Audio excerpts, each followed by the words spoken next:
When I first started in this, I started sort of by fluke on a show called Fashion File List. When I did that show, I really didn't understand the business at all. And right after that, I got to go and work at fashion television. That was my first real job as a fashion journalist. And they were making the kind of television which was sort of documentary style. So all of those stylistic elements were really fun and exciting to play with. And then I went to work for City TV as an entertainment anchor. And when I went to City TV, I worked in the newsroom. And newsroom was fast paced. So I really got to be immersed in the newsroom that never sleeps. So now I'm working on a show called OMG Insider, which takes sort of hard news elements, but also combines that stylistic kind of thing that I learned at fashion television.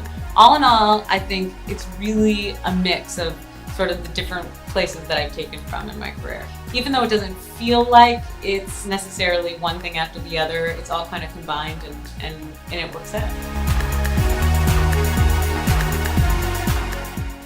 So when I'm preparing for an interview, I basically stay up all night. That's the secret. I tell that to all of my interns. I say, somebody will stay up later than you, and that might make the difference. You gotta stay up a lot. Whenever I'm interviewing an actor, I love thinking about the scenes that were hard for them to do because I studied acting and it was one of the hardest things I've ever done. So I love thinking in their mind what they probably struggled with. I think about the movies that they've done in the past and probably the choices that they've made and the things they've had to face. And I think that kind of puts me in their frame of mind. A fulfilling moment is when you just feel like you've done a good job. And in my job, that's usually having been technically sound, because it's a very technical job.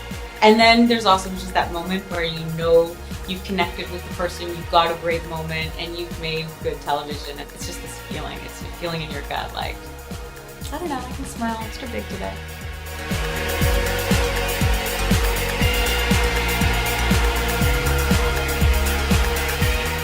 I feel like everybody's a journalist now. Everybody can take video and throw pictures up online, and everybody has a blog.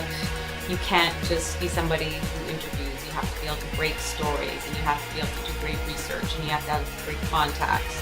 So I think the media is very, very fast. I mean, literally, you see it on style.com as it's happening, and it's in the stores before you even saw it on the runway. That forces journalists to raise their game.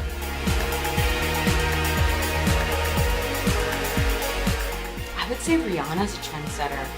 I went on tour with her last year on her 777 tour, but it was just so cool, and she's really open to taking risks, and it's interesting to me to see Rihanna up there because literally, you know, if she's worn it, somebody else is going to try it. And a lot of the times it's really fashion forward and edgy, so I like that about Rihanna.